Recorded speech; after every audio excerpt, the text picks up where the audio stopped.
Peace. What's going on? So I'm gonna talk to you a little bit. People want to know my draw on immigration, how I feel about the whole immigrant thing, the whole immigration thing. I'm gonna be quite honest with you, like for real. You know, my thing is this: our people have been here for, we've been here. You know what I'm saying, under extreme conditions, from the process of slavery, that institution. You know what I'm saying, which is now really an institution. And we can see it played out in every social institution in this country. Racism exists there, as well as the inequalities and so on and so forth that we always discuss. That's a part of America's legacy, specifically. But this immigrant thing, you know what I'm saying? The foundation of America was all about give us your hungry, give us your poor, and so on and so forth. You know what I'm saying? But when I examine that whole thing, I kind of feel like I look at immigration myself as a form of gentrification. And what I mean by that is that most of the times when you get these immigrants coming in from different locations and places, I'm not saying that it's wrong for them to be here. But what happens is when they come, they get a lot of benefits given to them. They get benefits given to them that people who are citizens of this country, you know what I'm saying, don't have access to. You understand what I mean? And not every citizen of this country, but a particular demographic of this country who don't have the same access as immigrants have. You see what I'm saying? So it's like when they come, these immigrants come, they're giving benefits, and then they are placed in the communities traditionally that quote unquote so-called black people and Latino people live in. And what happens is that they begin to reshape those communities in a sense for the refugees. They prepare them to move in, and they prepare them with a particular type of ideology. I'm sure they get the talk before they move into the community. And when they move into the community, they become very autonomous inside of the community because they're bringing their cultural paradigms and so on and so forth. So what happens is, again, is that our people continuously get excluded. You know what I'm saying? We continuously get excluded from services, resources, and so on and so forth. So no, with me personally, I don't really care about the immigration thing because I honestly believe that you should be taking care of home first. You see what I'm saying? And the thing is this: it's not that we're looking for a handout. You know what I'm saying? We're not looking for a handout. We're looking for the access to the resource. Because once we have access to the resource, we can do our own thing. You understand what I'm saying? We've made that very, very clear that we can be self-autonomous, which is why the system called for integration. You know what I'm saying? Integration didn't benefit us. That was the worst thing that happened to our people, was integration. You know what I'm saying? While we were separate, we had our own banks, we had our own schools, our own hospitals. We were very autonomous. And this country could not live without its wealth. And its wealth was in the form, quote unquote, of black bodies. You see what I'm saying? So the thing is that the immigration thing, I'm not feeling empathetic or sympathetic to that paradigm at all. You see what I mean? So, in examining that function, we have to ask ourselves, why are we continuously placed at the bottom, even with immigration? You know what I'm saying? We're totally overlooked. Even in the science of multiculturalism, our experiences are overlooked. Now it's multiculturalism.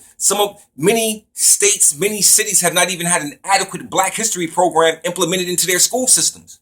But you want to have this multiculturalism thing. You see what I'm saying? So we're continuously excluded from the system because we are participating in a system that doesn't want us. So with this whole immigration thing, I'm not really necessarily feeling it because I know where the immigrants are going to end up. And I know how communities are taken over when immigrants come into the community because they're given access to monies and so on and so forth, which allows them to buy up property and to do things that we try to go to banks to get loans for, and we continuously get turned down for loans, redlining for mortgages and so on and so forth. So it's a constant struggle for us, you know what I'm saying, to come up.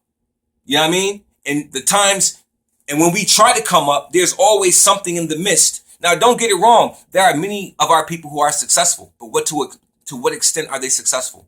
You know what I'm saying? To what does success measure? And to what extent are they successful? Are they successful because they will allow things to happen in front of them and not say a word? Are they successful because they turn a blind eye? It depends, because we know what this system is about. And in order to be successful in this system as a person of color, either you are an entrepreneur or you have bought into the system and you are a tool being token, being used. Period. That's how I see it. That's just me. You understand? So, no, I don't feel the immigration thing. I'm not feeling it. You know what I'm saying? We have to take care of home. We got immigrants right here. And what I mean by that, we have citizens who are treated as, not even immigrants, but who are treated as third and fourth class citizens. Not even citizens, just third and fourth class people. You know what I'm saying? Just third world, you know what I'm saying? Third world labeling is put on us. You see what I mean? So the thing is that we have to break the labels by not participating in the label. We have to become self-autonomous and begin to regroup and do our things for our own selves the way that we usually do things. You see what I'm saying? We can build another Black Wall Street. You know what I'm saying? We can do that. We have the skills and the technology to do it. We could have our own Hollywood. We could have anything we wanted, but we have to drop the codependency.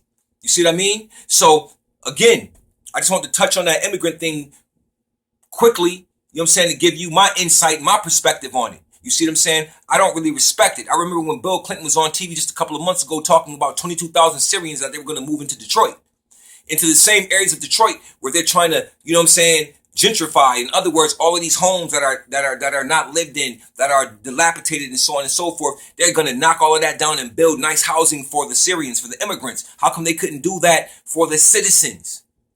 You see what I'm saying? Is there some type of economic gain for when immigrants come to this country? Is there something that comes along with them that this system benefits from?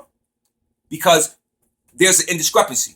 And again, that's just where I'm at on this whole situation about the immigrant thing, man. I don't respect it. I'm not really feeling it. You know what I'm saying? I understand the history of America and what it's supposed to mean, and you know how you're supposed to come over here and have a better life and so on and so forth. But my people have been over here for centuries and upon centuries.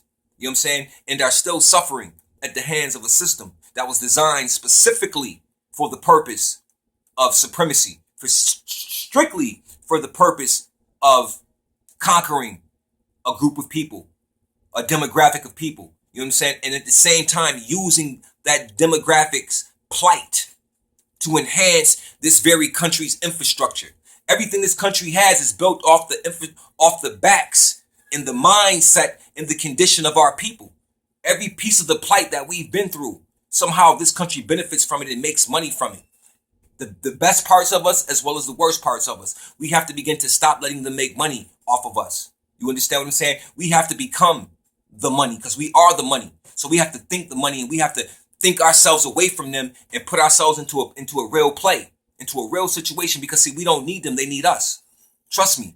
So with that being said, I just want to share that with you a little bit. You know, I'm not really feeling the immigration thing. We can do much better. You know what I'm saying? I'm not looking at Trump or as he's a great president, but I've never felt the immigration policies. I've never felt it. You see what I'm saying? And I've never felt politics. So it's not that I'm giving Donald Trump any props. I'm not giving him props. I'm giving information to the ideology of immigration. I've always had a problem with it. You understand what I'm saying? I've always had a problem because we've always got lost in the mix of that whole immigration thing. Because it's our communities that's flooded with immigrants. You understand what I'm saying? And they don't take the jobs, you know what I'm saying? But they get access to resources that we don't have. You know what I'm saying? So it's like because of their cultural paradigm and other things, they get access. You know what I mean? So with that being said, we have to create access. And we have to create the access by creating our own, plain and simple. Plain and simple. We have to reorganize, renegotiate our priorities right here. Because this really belongs to us. You understand? And we have to think as such and be as such in order to receive as such. With that being said, peace.